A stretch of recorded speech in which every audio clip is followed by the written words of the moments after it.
Au nom d'Allah, le tout miséricordieux, le très miséricordieux. Louange à Allah, Seigneur des mondes. Chers frères, je vous adresse mes salutations. Nous poursuivons toujours dans ce chapitre et sur ce sujet très sensible et important. Nous demandons donc aux chers spectateurs de faire preuve de précision, de rester attentifs et de se conformer à la parole d'Allah. Ceux qui écoutent la parole et suivent ce qu'il y a de meilleur, voilà ceux qu'Allah a guidés et voilà ceux qui sont doués d'intelligence. Dans l'épisode précédent, nous avons parlé du concept de la sunna et de la sagesse et que l'exercice du rôle prophétique ne s'est pas terminé et ne se terminera pas jusqu'à la fin des temps, mais qu'il se poursuit à travers le temps et l'espace par ceux à qui Allah, exalté soit-il, accorde la sagesse. Nous arrivons maintenant à la définition de la sunna telle qu'elle nous est parvenue. Ils entendent par sunna les récits attribués au prophète, paix et bénédiction sur lui, qu'il s'agisse de ses paroles, de ses actes ou de ses approbations. La définition héritée de la sunna est tout propos, acte ou approbation émanant du prophète, paix et bénédiction sur lui. Si nous pensons que cette définition de la sunna, à savoir qu'elle constitue une seconde révélation en dehors du Coran, alors nous tombons dans une grande problématique. Au lieu de magnifier le prophète, paix et bénédiction sur lui, nous l'avons transformé en une simple machine. Il récite le Coran, puis attend que Gabriel descende sur lui avec la révélation de la sunna pour expliquer les versets qu'il vient de réciter. La question qui se pose alors, où est son génie? Où est sa grandeur? Quel est son rôle en tant que gouvernant, en tant que chef d'armée, en tant que directeur exécutif, en tant que président, en tant que juge? N'est-ce pas là une tâche que n'importe qui parmi les gens pourrait accomplir? Si Gabriel venait lui apporter le verset, puis, j'attends un certain temps et il vient m'apporter l'explication. Ainsi, je transmets le verset en tant que texte, puis je transmets l'explication. Où est alors ton rôle personnel? N'es-tu pas devenu simplement une télécommande sans aucune implication ni aucune capacité propre? Celui qui adopte ce point de vue, au lieu de magnifier le prophète, que la paix soit sur lui, minimise en réalité le rôle prophétique grandiose. Parce qu'il a annulé l'aspect d'effort personnel, ijtihad, dans la vie du prophète, que la paix soit sur lui, et par conséquent, il a transformé le Coran en un texte purement théorique qui ne peut être appliqué qu'avec des directives de la révélation. Il serait donc injuste de nous en charger. Tenez, prenez-le de moi comme un choc. Si le Coran est incompréhensible, sauf avec des directives d'une autre révélation. Et ce n'est pas moi, ni toi, mais même pour le prophète. Si le prophète, que la paix soit sur lui, n'a pas de compréhension personnelle et d'effort d'interprétation propre du texte coranique, mais attend simplement l'explication et la clarification par une autre révélation, puis se contente de la transmettre aux gens, alors c'est une religion théorique, suspendue, une énigme qui ne peut être comprise que par des directives d'une autre révélation. Il serait donc injuste que nous soyons chargés de cela.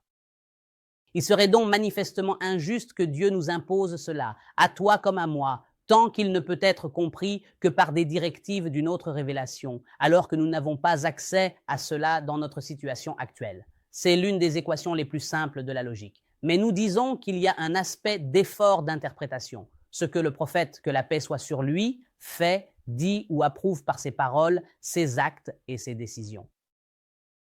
Cela provient de son effort d'interprétation et de sa compréhension du texte coranique. Lorsqu'un verset lui est révélé, il est le mieux placé pour comprendre la parole de Dieu, il n'y a aucun désaccord là-dessus. Mais cela reste sa propre compréhension, et par conséquent, l'application du Coran devient possible tant qu'il y a une part d'effort d'interprétation et que l'effort d'interprétation a été reconnu. Mais lorsque nous disons que le récit de la Sunna est une autre révélation, nous annulons alors l'aspect d'effort d'interprétation du prophète. Paix soit sur lui, et nous le transformons en simple machine. Or, la vérité est que le prophète, paix soit sur lui, grâce à son génie et à sa compréhension du texte, a réussi, en quelques années seulement, des années qui ne comptent presque rien à l'échelle du temps, à fonder un grand État structuré. Un État qui respecte la justice et la loi, doté d'une constitution, d'un leadership et d'une capacité d'initiative, qui a ouvert les portes des contrées et où les gens sont entrés en masse dans la religion de Dieu. Ainsi, il était nécessaire ici d'éclaircir la question suivante. Les récits de la sunna prophétique, ou ce qui a été rapporté du prophète à cette époque, constituent-ils une révélation indépendante par rapport au Coran, ou bien s'agit-il de la compréhension du prophète, paix et bénédiction sur lui? Nous aborderons également la clarification du concept de la source.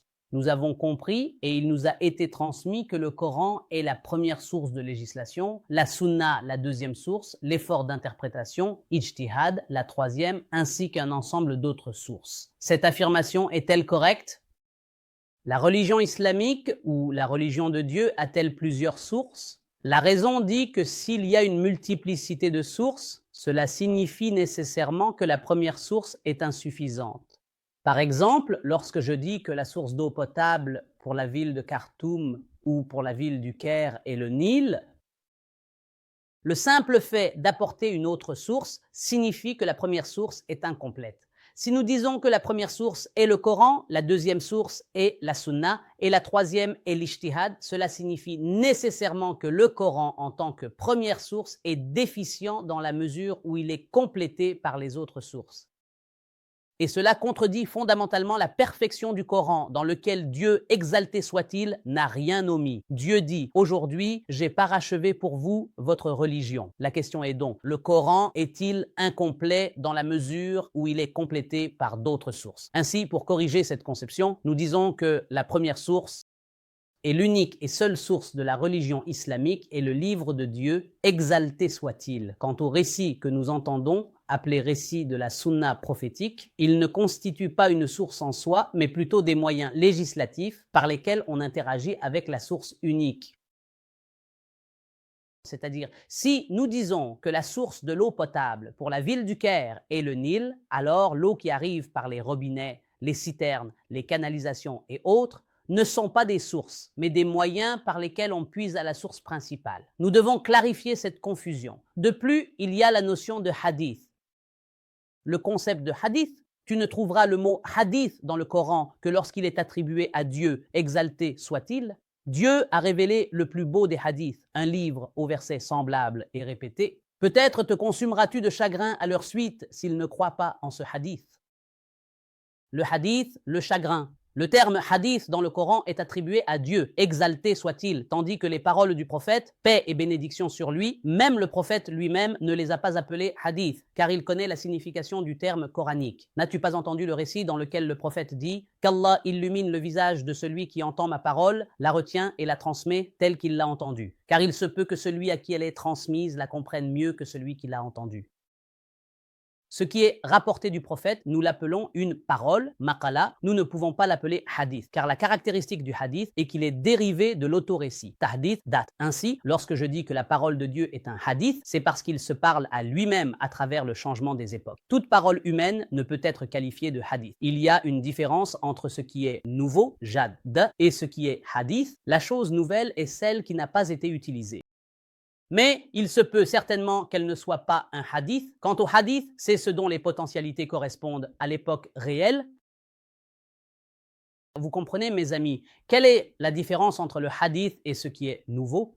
Le noble Coran n'est pas quelque chose de nouveau, car la communauté l'utilise depuis sa révélation, mais il est un hadith, il demeure un hadith et le restera jusqu'à ce que Dieu hérite de la terre et de tout ce qu'elle porte. Il se renouvelle à travers le temps, et plus la connaissance s'élargit, plus l'horizon de l'homme s'étend et plus la conscience s'élève, plus il devient facile et accessible.